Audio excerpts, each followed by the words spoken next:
won the house on Maple Street was too quiet. Clara sat at her kitchen table, staring at the chipped coffee mug in her hands. The coffee was cold now, untouched for hours.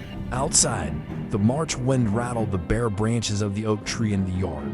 It was late afternoon, March 28, 2025, and the sky was gray, heavy with clouds that hadn't broken all day. Clara's eyes burned from lack of sleep. She hadn't slept right in months, not since Lily, her daughter, was gone. A car accident. They said, a drunk driver on a rainy night last October. Clara could still hear the phone call. The police officer's flat voice. Ma'am, I'm sorry to inform you. She didn't cry anymore. The tears had dried up somewhere around Christmas, leaving only a hollow ache. Her husband, Marcus, was upstairs, probably napping again. He'd been distant since the funeral, retreating into silence or work. Clara didn't blame him. She didn't know how to talk about it either. The kitchen clock ticked loudly. Clara glanced at it. For 17 p.m., she should start dinner. But the thought of cooking made her stomach twist. Instead, she stood and walked to the window above the sink. The backyard stretched out, a patchy square of grass framed by a sagging wooden fence. The oak tree stood in the center, its branches like skeletal fingers against the gray sky. Clara's eyes drifted to the far corner of the yard, near the fence. Something caught her attention, a shape just beyond the tree. A woman stood there. Clara froze. The woman was tall, thin, dressed in a long black coat that looked heavy for the weather. Her hair was dark, tangled, falling over her shoulders. She stood perfectly still, facing the house, her face too far away to make out clearly. Clara squinted, her breath catching. Who was she? Nobody ever came into their yard. The gate was locked, and the fence was too high to climb easily. Marcus, Clara called, her voice shaky. No answer. She glanced back at the woman, expecting her to be gone, a trick of the light. But she was still there, unmoving. Clara's heart thudded. She grabbed her phone from the counter and dialed Marcus's number, but it went to voicemail. Come on, she muttered, stepping toward the back door.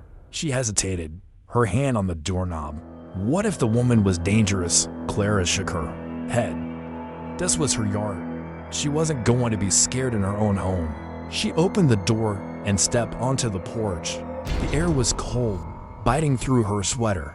Hey, Clara called, her voice sharper than she intended. What are you doing here? The woman didn't move. Clara took a step forward, then another, her sneakers sinking into the damp grass.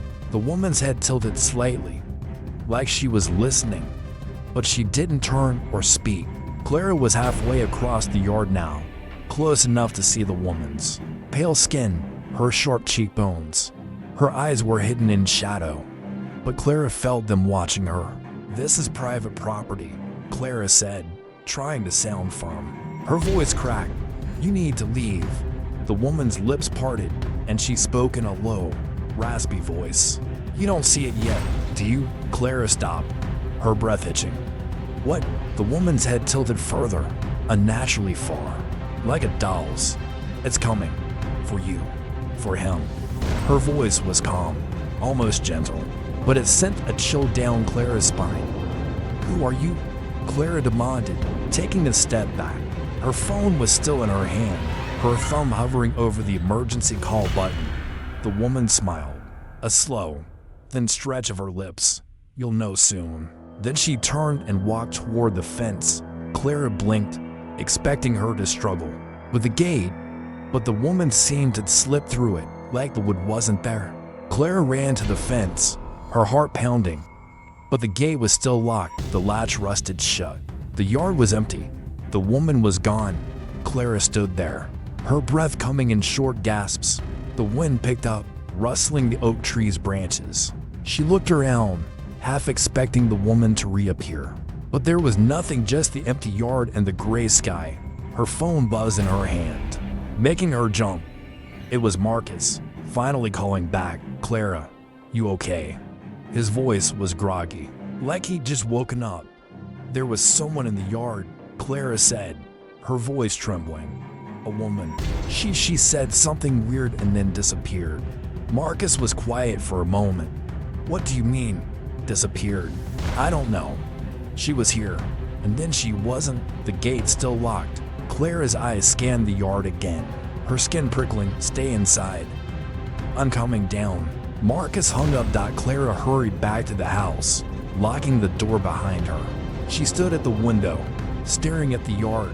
The oak tree swayed in the wind, its shadow stretching long and thin across the grass. She couldn't shake the woman's words. It's coming. For you. For him. What did that mean? And how had she gotten into the yard? Marcus appeared in the kitchen, his hair messy, his eyes tired. You sure you saw someone? He asked, glancing out the window. I'm not crazy, Clara snapped. She was right there, by the fence. She spoke to me. Marcus frowned, rubbing his jaw. Okay, let's check the gate. They went outside together, Marcus leading the way. He checked the gate, tugging at the latch. It didn't budge. Locked, he said, looking at Clara. Nobody's been in here. But I saw her, Clara insisted. She was real. Marcus sighed, his shoulders slumping. Clara, you've been through a lot. Maybe you don't. Clara cut him off. Don't say it's in my head. I know what I saw. He nodded, but his eyes were doubtful. They went back inside, and Clara sat at the table, her hands shaking. Marcus made coffee, the silence between them heavy. Clara kept glancing at the window, expecting to see the woman again. But the yard was empty. That night, Clara couldn't sleep. She lay in bed, staring at the ceiling, the woman's words echoing in her mind. It's coming. She didn't know what it meant, but it felt like a warning or a threat. She got up and went to the window, pulling back the curtain. The yard was dark, lit only by the faint glow of a streetlight. The oak tree stood like a sentinel, its branches swaying. Clara's eyes scanned the shadows, searching for movement. Then she saw it a flicker near the fence. A shape, tall and thin, standing just out of the light. Clara's heart stopped. She grabbed her phone, ready to call the police. But when she looked again, the shape was gone. She stood there, frozen, until dawn broke, painting the yard in pale light. The woman didn't reappear, but Clara knew she'd be back. Clara hadn't left the kitchen in 3 days. She sat by the window, her eyes fixed on the backyard. The oak tree stood still, its branches barely moving in the weak March breeze. The grass looked grayer, the fence more warped, like the yard itself was holding its breath. Clara's coffee mug sat on the table, the same one from days ago, now crusted with dried coffee. She didn't care. She couldn't stop watching. Marcus noticed. He had come downstairs each morning, his footsteps heavy on the creaky stairs, and find her there, staring out the window. Clara, you need to eat, he'd say, his voice tight. She'd nod, mumble something, but her eyes never left the yard. She was waiting for the woman. She knew she'd come back. The first night after the encounter, Clara had barely slept. She'd stood at the bedroom window, the curtain pulled back, watching the yard until her legs ached. The second night, she dragged a chair to the kitchen and sat there, her phone in her lap, the flashlight up ready. Marcus had found her at dawn, her head slumped on the table. This isn't healthy, he'd said, his voice softer than usual. You're scaring me. I'm not crazy, Clara had snapped, her throat dry. She was real. She said something's coming. Marcus had sighed, rubbing his eyes. Clara, nobody was there. The gate was locked. You checked it yourself. But Clara didn't trust her own memory anymore. She'd gone over that moment 100 times. The woman's pale face, her raspy voice, the way she'd slipped through the fence like it wasn't solid. It didn't make sense. But Clara felt it in her bones. The woman wasn't a hallucination. She was a warning. On the third morning, Marcus left for work early, his truck rumbling out of the driveway before sunrise. Clara didn't say goodbye. She was too busy searching online. She typed Maple Street history into her laptop, her fingers shaking. The house was old, built in the 1950s, and they bought it cheap 5 years ago. The realtor had mentioned something about the previous owners, but Clara hadn't paid attention. Now, she wished she had. The search results were thin. A few articles about the neighborhood, mostly boring stuff about property values and school districts. But one link caught her eye, a local history blog, dated 2013. The post was about forgotten tragedies in the area. Clara scrolled through it, her heart pounding. Halfway down, she found a paragraph about their street. In 1978, a woman named Margaret Heller vanished from her home on Maple Street. Neighbors reported seeing her in her backyard, standing motionless for hours. Before she disappeared, police found no trace of her. Some claimed she'd been grieving the loss of her child. Though details are scarce, the house remained empty. For years after, Clara's mouth went dry. She read the paragraph again, then typed Margaret Heller into the search bar. Nothing came up. No photos, no news articles. Just that one vague mention. Was the woman in the yard Margaret? It seemed impossible she'd be old now, if she was even alive. But the coincidence nodded Clara, the grieving mother. Just like her. She closed the laptop and went back to the window. The yard was empty, but the air felt heavier, like something was pressing down on the house. Clara's eyes flicked to the oak tree. Its shadow stretched across the grass, long and jagged. She squinted. Was that something in the shadow? A shape, faint and blurry, like a smudge on glass. She blinked, and it was gone. Get a grip, she muttered to herself, but her hands were shaking. She grabbed her phone and opened the camera. Zooming in on the tree, the screen showed nothing but grass and branches. She lowered the phone, her heart racing. Then she saw it. The woman was back. She stood at the edge of the porch, just a few feet from the back door. Clara gasped, dropping her phone. It clattered on the floor. The woman was closer now, her black coat hanging loosely on her thin frame. Her face was clearer pale, almost gray, with deep-set eyes that seemed to swallow the light. She wasn't smiling this time. Her lips were pressed tight, like she was holding something back. Clara's legs felt like lead, but she forced herself to move. She grabbed the doorknob, then hesitated. What was she going to do? Yell at her again? Call the police? Her hand hovered over the lock. The woman raised a hand, pointing at the window, pointing at Clara. You forgot, the woman said, her voice carrying through the glass, low and sharp. You forgot what you did. Clara's breath caught. What are you talking about? She shouted, her voice muffled by the window. I don't know you.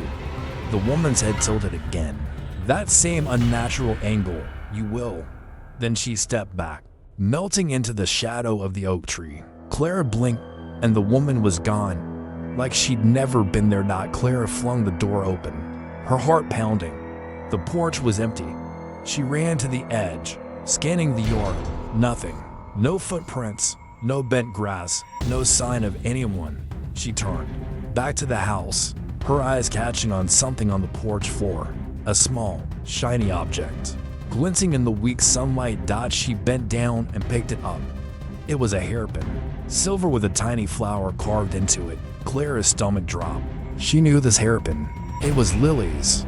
She'd worn it the day of the accident, clipped in her dark curls. Clara had found it in the hospital bag, the one with Lily's clothes, bloodstained and torn. She kept it in a box upstairs, locked away with the rest of Lily's things. How was it here? Clara clutched the hairpin, her hands trembling. She ran back inside, locking the door behind her. Her mind raced.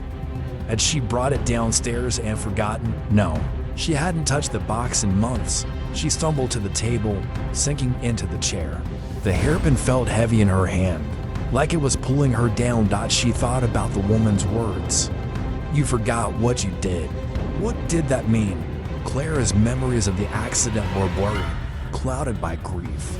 She remembered the rain, the call from the police, the hospital, but there were gaps, hours she couldn't account for. Had she done something, missed something? She shook her head, trying to push the thoughts away. It was the grief talking, the exhaustion. The woman wasn't real. She couldn't be. But the hairpin was real. Clara spent the rest of the day pacing the house. The hairpin in her pocket. She checked the locks twice, then 3 times. She kept the curtains closed, but every few minutes, she peeked out, expecting to see the woman staring back. The yard stayed empty, but the air felt wrong, like it was charged with static. Clara's skin prickled, her nerves raw. When Marcus came home, she didn't tell him about the hairpin. He wouldn't believe her. He'd say she was imagining things, just like he had about the woman. Instead, she made dinner burnt chicken and lumpy mashed potatoes. Marcus ate in silence, his eyes on his plate. Clara wanted to tell him, to scream that something was wrong, but the words wouldn't come. That night, she lay in bed, the hairpin on the nightstand. She stared at it, her mind spinning. The house was quiet, too quiet. She heard the wind outside, the faint creak of the oak tree's branches. Then, a new sound, a soft tap, like a finger on glass. It came from downstairs. Clara sat up, her heart racing. She grabbed the hairpin and crept out of bed, careful not to wake Marcus. The hallway was dark, the stairs creaking under her weight. The tapping grew louder as she reached the kitchen. It was coming from the window above the sink. She approached slowly, her breath shallow. The curtain was closed, but the tapping didn't stop. Tap, tap, tap, like a nail on glass. Clara's hand shook as she reached for the curtain. She didn't want to look, but she had to know. She pulled the curtain back. The woman's face was pressed against the glass, her eyes wide and black, her mouth stretched in a silent scream. Clara stumbled back, a scream caught in her throat. The woman's hands pressed against the window, her fingers long and pale, leaving no smudges. Her lips moved, forming words Clara couldn't hear. Then the lights went out. 3 of the kitchen plunged into darkness, the only light a faint glow from the moon filtering through the window. Clara's scream echoed in her ears, but no sound came out. She backed away from the window, her hands fumbling along the counter for something, anything to use as a weapon. Her fingers closed around a knife from the block, the blade cold and sharp. The tapping had stopped, but the silence was worse, thick and oppressive. "Marcus," Clara whispered harshly, her voice cracking. She didn't dare shout. What if the woman was still out there? Or worse, inside? She crept toward the stairs, her bare feet silent on the tile floor. The house felt different in the dark. The familiar shapes twisted into shadows that seemed to move when she wasn't looking. She reached the bottom step and called again, louder this time. "Marcus." No answer. He was a heavy sleeper, especially since Lily's death. Clara gripped the banister, her knuckles white, and climbed the stairs. Each step creaked like a warning. The hallway upstairs was pitch black, the bedroom door slightly ajar. She pushed it open, her heart thundering. Marcus lay on his side, his breathing steady and deep. Clara shook his shoulder. "Wake up, the power's out, and she's at the window." He mumbled something, rolling over, but didn't wake. Clara shook him harder, her nails digging into his arm. "Marcus, please." His eyes fluttered open, groggy and confused. "What?" "Clara." It's the middle of the night. The woman, she was at the kitchen window. The lights went out right after. Clara's words tumbled out, frantic. She glanced back at the door, half expecting to see the woman's silhouette there. Marcus sat up slowly, rubbing his face. Probably a storm or something. The grid's been flaky lately. He reached for his phone on the nightstand, but the screen stayed dark. Battery's dead. "Great. It's not a storm," Clara insisted. She was right there, her face pressed against the glass. She was trying to say something. Marcus sighed, swinging his legs over the side of the bed. "Clara, this has to stop. You're not sleeping, you're barely eating. Maybe we should talk to someone, a doctor." "I'm not imagining this." Clara's voice rose, sharp with desperation. She pulled the hairpin from her pocket and thrust it at him. "Look, this was on the porch today. It's Lily's. I didn't put it there." Marcus took the hairpin, turning it over in his hand. His expression softened, but doubt lingered in his eyes. "You sure? Maybe you brought it down without realizing." Clara snatched it back, tears stinging her eyes. "Forget it. I'll check the fuse box myself." She stormed out, grabbing a flashlight from the hall closet. The beam cut through the darkness like a knife, illuminating dust motes and empty corners. Downstairs, the kitchen was still, the window a black rectangle Clara shown. The light outside, sweeping it across the porch and yard.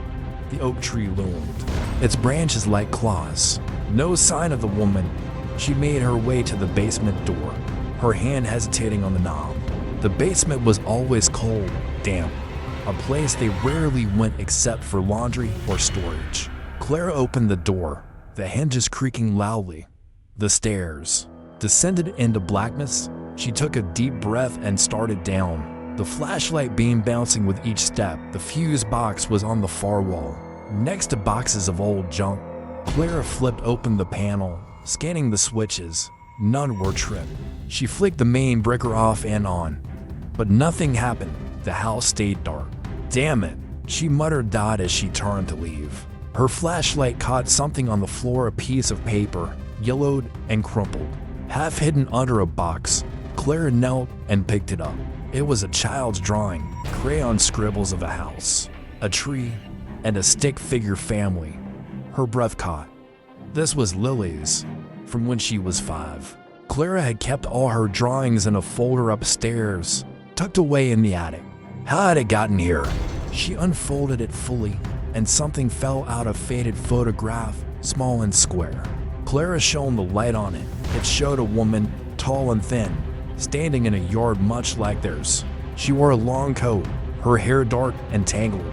Her face was sharp, eyes shadowed. Behind her, an oak tree.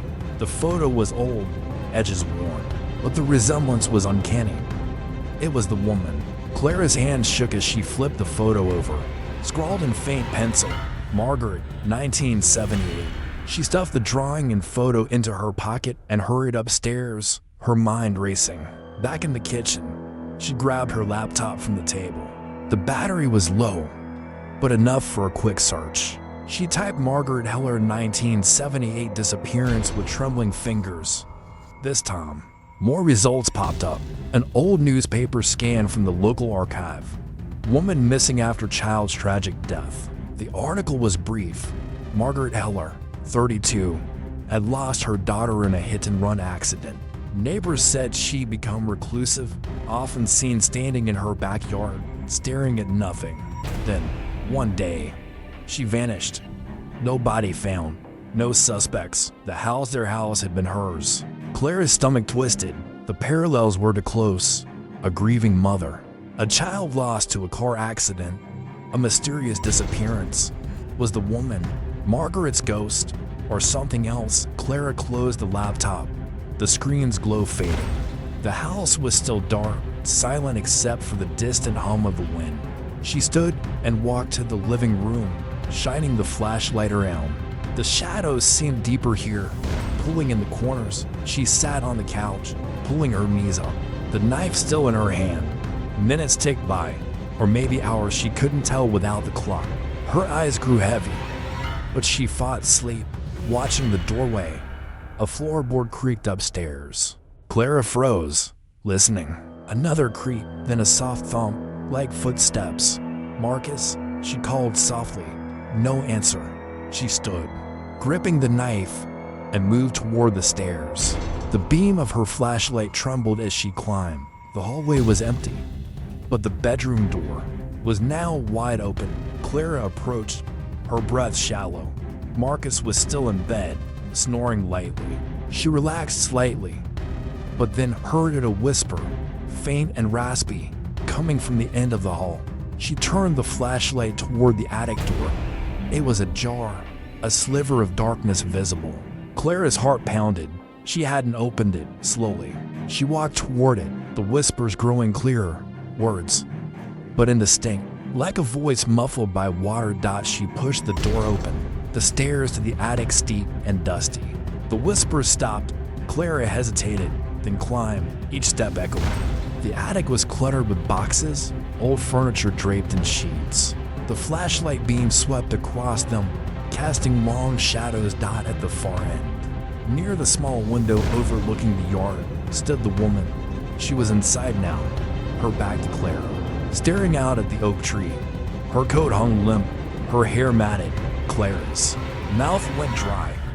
"What do you want?" she whispered. The woman turned slowly, her face pale in the flashlight's glow. Her eyes were bottomless, black voids. "You remember now, don't you?" Her voice was like dry leaves scraping concrete the night of the rain. The car. What you did to her. Clara's mind flashed fragments of memory, headlights in the rain, a screech of tires. Lily's scream cut short. But it wasn't the drunk driver's car. It was hers. No, that couldn't be. The police said it was a hit and run. The other driver fled. Clara had been home, waiting for Lily to come back from her friend's house. Or had she? I didn't. I wasn't. Clara stammered, backing away.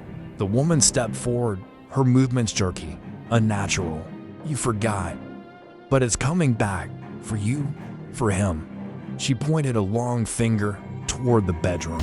Clara turned and ran, stumbling down the attic stairs. She slammed the door shut, leaning against it, her breath ragged. The whispers started again, seeping through the wood. When morning came, the power flickered back on. Clara was still against the door, the knife clutched in her lap. She stood shakily and opened it. The attic was empty, dust undisturbed except for her footprints. But on the windowsill, faint scratches marked the wood 5 lines, like fingers dragging across it. For Clara didn't sleep after the attic encounter. She spent the dawn hours in the kitchen, the photo of Margaret Heller clutched in her hand, the scratches on the windowsill etched in her mind. The power was back, the lights harsh and unforgiving. She made coffee, but it tasted bitter, like ash. When Marcus came downstairs, dressed for work, she was ready. "Look at this," she said, slapping the photo on the table. "It's her. Margaret Heller. She lived here in 1978, lost her daughter in an accident, just like Lily, and then she disappeared." Marcus paused, his tie half knotted, and picked up the photo. He frowned, turning it over. "Where'd you get this?" "In the basement, with one of Lily's drawings. It fell out when I was checking the fuses." Clara pointed to the scratches she'd photographed on her phone. "And these up in the attic. She was there last night."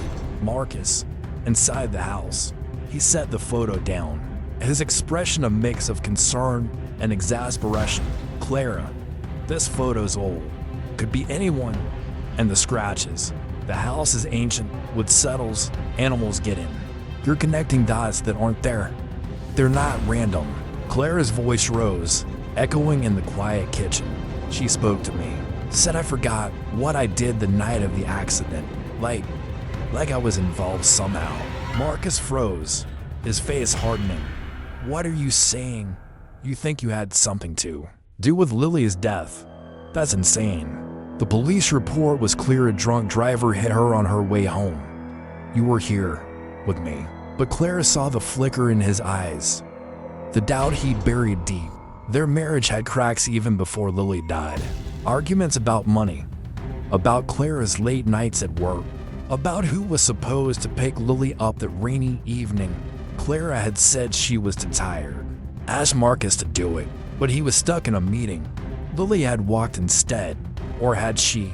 "I don't know anymore," Clara whispered, tears welling. "The memories are fuzzy. What if I drove out to get her and something happened?" Marcus shook his head, grabbing his keys. "This is the grief talking. You need help, Clara. Real help. I'm calling Dr. Ellis today." He left without another word, the door slamming behind him. Clara sat alone, the house pressing in on her. She couldn't let it go. She opened her laptop and searched for more on Margaret Heller. The newspaper article she'd found before linked to an old police database, digitized recently.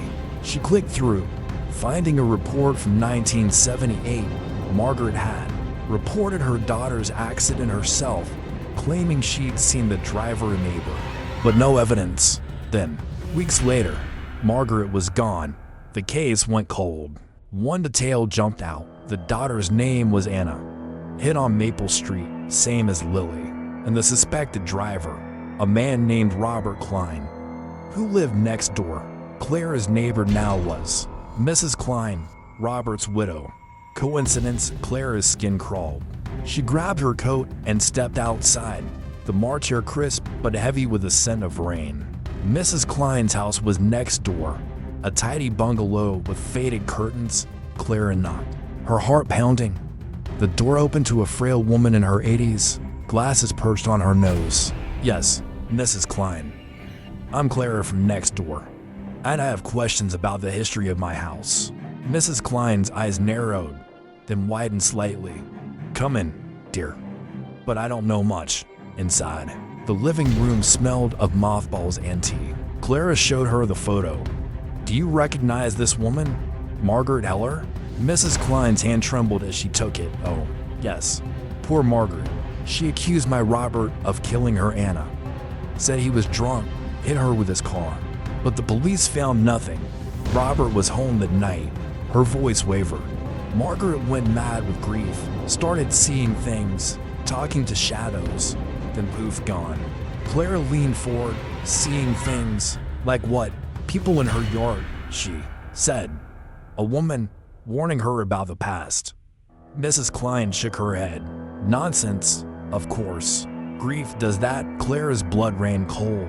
"Thank you," she murmured, standing abruptly. Back home, the yard looked sinister, the oak tree's shadow twisting like a noose.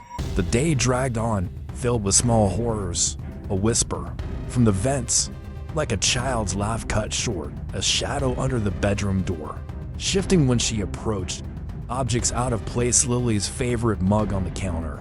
Though Clara hadn't touched it, she locked herself in the kitchen, watching the yard dot as afternoon faded. The woman appeared again, not in the yard, but in the reflection of the window. Clara spun around. She was standing in the doorway, her eyes locked on Clara. "You can't hide it forever," the woman rasped, her voice echoing in Clara's head. "The rain, the car, you swerved, didn't you? To avoid the pothole. But you hit her." Memories flooded back, sharp and painful. That night, Clara had gone out, tired, angry from a fight with Marcus. She decided to pick Lily up after all. The rain was heavy, visibility poor. She saw a figure on the road, Lily, and swerved. A thud, then panic. She drove home, told herself it was a deer. But deep down, she knew no. Clara gasped, sliding to the floor. It was an accident. The woman stepped closer, her form flickering like static. Accidents have consequences. It's coming for you. She vanished as the front door opened. Marcus was home early, his face pale. "Clara, I saw something in the driveway, a shadow, like a person. But when I looked, nothing." Clara looked up, hope flickering. "You believe me now?" He hesitated, then nodded slightly. "Maybe let's figure this out together." But as they sat in silence, a faint scratch came from the basement door. The scratch from the basement door echoed through the house, faint but insistent, like nails on wood. Clara and Marcus froze, their eyes meeting in the dim kitchen light. For the first time, Marcus didn't look skeptical. His face was pale, his hands clenched at his sides. "Did you hear that?" Clara whispered. Marcus nodded slowly. "Yeah, stay here." He grabbed a flashlight from the drawer and moved toward the basement door. Clara followed, her heart pounding. The scratching stopped as they approached, replaced by a low hum, like distant whispers. Marcus turned the knob, but the door didn't budge. "It's locked," he said, frowning. "We never locked this." Clara tried it too, rattling the handle. "Solid. She did this to trap us or something." Marcus banged on the door. "Hello? Anyone down there?" Silence. He stepped back, rubbing his chin. "Okay, let's think. If this Margaret woman or whatever she is tied to the house, maybe there's more evidence downstairs. But first, we need to get in." They spent the next hour searching for the key, tearing through drawers and cabinets. The house felt alive, shadows shifting in the corners of Clara's vision, cold drafts brushing her skin. They found the key in an unlikely place tucked inside Lily's old jewelry box upstairs, which Clara hadn't opened since the funeral. "How did it get here?" Marcus muttered, unlocking the door. The basement air rushed out, dank and cold, carrying a faint scent of rain. An earth dot, they descended together, the flashlight beam cutting through the gloom. Boxes loomed like silent watchers. Clara led Marcus to where she found the drawing and photo. "It was right here," she said, pointing to the spot under the box. Marcus knelt, sifting through the dust. His hand froze. "Clara, look." He pulled out a small, dented metal piece of car part, maybe a fender fragment, crusted with old paint. Clara's stomach dropped. It matched the color of their old sedan, the one they'd scrapped after the accident. "That's from our car," Clara breathed. "The one I drove that night." Marcus stood, his face ashen. "You remember now?" Fully, Clara nodded, tears streaming. "I went out to pick her up. The rain was bad. I swerved, hit something her. I panicked, drove home, cleaned the car, told you it was a pothole dent. But you helped me hide it, didn't you?" Marcus looked away, his jaw tight. "I suspected. When you came home shaking, the car damaged. I didn't ask questions, thought it was better not to know. For us." The whisper started then, rising from the shadows. He knew. A raspy voice echoed. "He let it happen." They spun around. The woman stood at the bottom of the stairs, blocking the way up. Her form was more solid now, her eyes glowing faintly in the dark. "For you, for him. The guilt binds you." Marcus dropped the flashlight, the beam rolling across the floor. "Who are you?" he demanded, his voice trembling. "Margaret," she said, simply. "Or what remains." "You repeat the cycle, grief, lies, disappearance." Clara stepped forward, anger mixing with fear. "We didn't mean to. It was an accident." The woman tilted her head. "Accidents have echoes. Yours woke mine." She raised a hand, and the basement door slammed shut above them. The lock clicking, darkness enveloped them, the flashlight flickering. Out, Clara fumbled for her phone, but the screen stayed black, battery dead despite being charged. "Marcus," she called, reaching out. His hand found hers, clammy and shaking. "We have to get out," he said. "There's a window over there, small, but maybe." They groped their way through the boxes, the whispers growing louder, circling them. Words like guilty, hide, pay. Something brushed Clara's leg, a cold touch, like fingers. She yelped, pulling away. The woman appeared again, inches from Clara's face, her breath icy. "He covered for you." But he drove to. That night, looking for her, Clara turned to Marcus. "What?" Marcus sighed, defeated. "I went out after you left. Saw the accident site, the police lights. I knew it was Lily. Drove away. Didn't stop, came home. Pretended." The revelation hit Clara like a punch.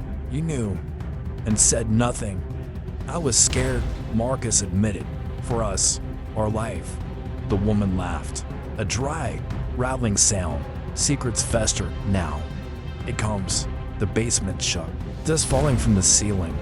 Boxes toppled, blocking paths. Clara and Marcus pushed toward the window. High on the wall, grimy and small, Marcus boosted Clara up. She scraped at the latch, but it was rusted shut. "Hurry," Marcus urged, glancing back. The woman was closer, her form elongating, shadows stretching. Like tendrils, Clara smashed the glass with her elbow, pain shooting up her arm. Shards fell, and she cleared a hole. "Come on." She pulled herself through, tumbling onto the grass outside. The yard was dark, the oak tree swaying violently despite no wind. She reached back for Marcus, his hand grasped hers. But then he screamed. Clara looked down, the woman's pale fingers clutched his ankle, pulling him back. "Let go," Clara yelled, tugging with all her strength. Marcus kicked, but the grip tightened. "It's too late," the woman hissed. "For him." With a final yank, Clara pulled Marcus free. They scrambled away from the house, collapsing on the lawn. The basement window sealed itself, glass reforming impossibly. Inside, lights flickered on, but the house was silent. Clara and Marcus sat there, breathing hard, the weight of their confessions hanging heavy. "We have to end this," Clara said. "Face it," Marcus nodded. "Tomorrow, we tell the police everything." But as they stood, a shadow moved under the oak tree. The woman, watching, waiting. 6, the morning sun was weak, barely piercing the gray clouds over Maple Street. Clara and Marcus stood in the backyard, staring at the oak tree. Its branches hung still, heavy with an unnatural quiet. The air felt thick, like it was waiting. They hadn't slept, hadn't spoken much since escaping the basement. The weight of their guilt pressed harder than ever. "We have to end this," Clara said, her voice hoarse. She clutched a shovel, its handle rough against her palms. Marcus held another, his face grim. "You sure about this?" he asked, glancing at the tree, digging up the yard. "What are we even looking for?" "Answers," Clara said. "Margaret's tied to this place.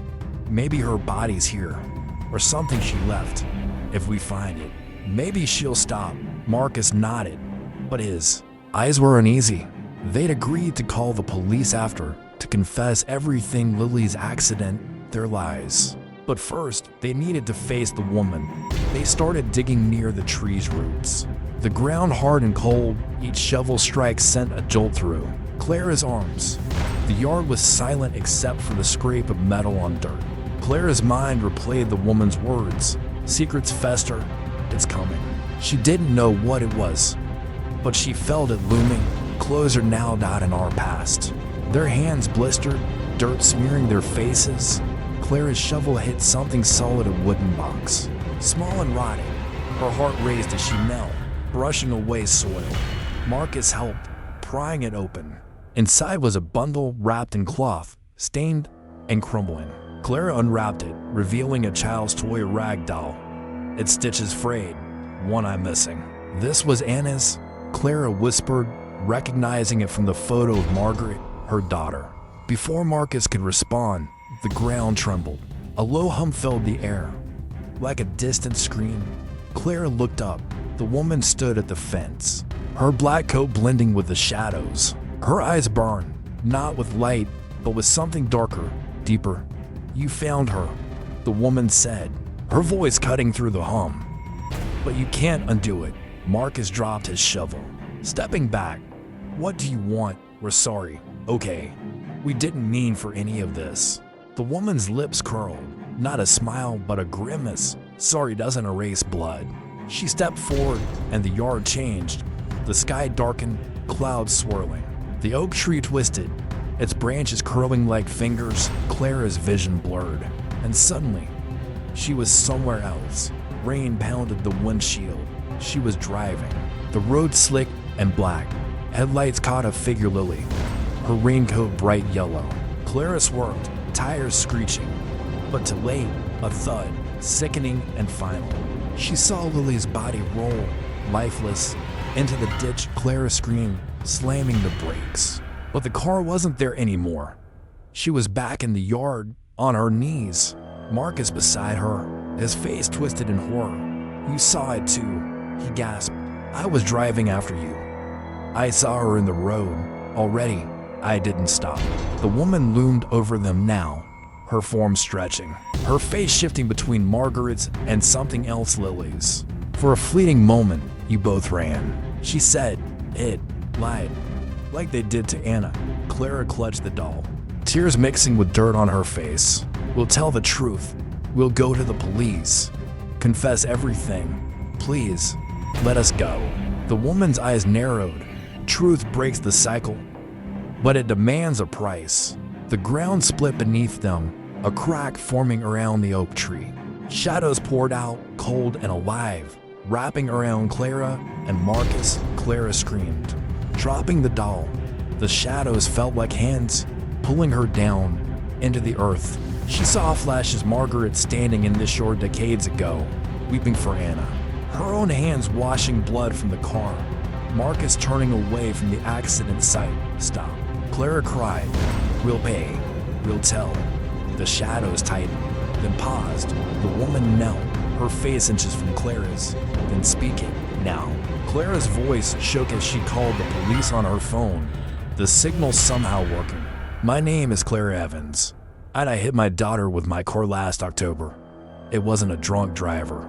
I panicked. Hit it. My husband knew. Marcus nodded, his voice breaking as he added, I saw it and didn't report it. We're at 23 Maple Street. The line crackled, the operator's voice faint. Stay where you are. Officers are on the way. The woman stood, her form fading, her eyes softening. The cycle breaks, she whispered. But you carry the weight. She dissolved into the air. The shadows retreating. The oak tree stood, normal again. The sky clearing. Clara and Marcus sat in the dirt, silent, the doll between them. Sirens wailed in the distance, growing closer. They didn't move, didn't look at each other. The truth was out, but it didn't feel like freedom. That night, after the police took their statements and left, the house was quiet. Clara stood at the kitchen window, staring at the yard. The oak tree was still, no shadows moving. But in the reflection, for a split second, she saw Lily's face, her eyes wide, not accusing, but sad. Clara blinked, and it was gone. She turned away, the weight of her guilt heavier than ever. The woman was gone, but the yard felt alive, watching, waiting for the next secret to bury.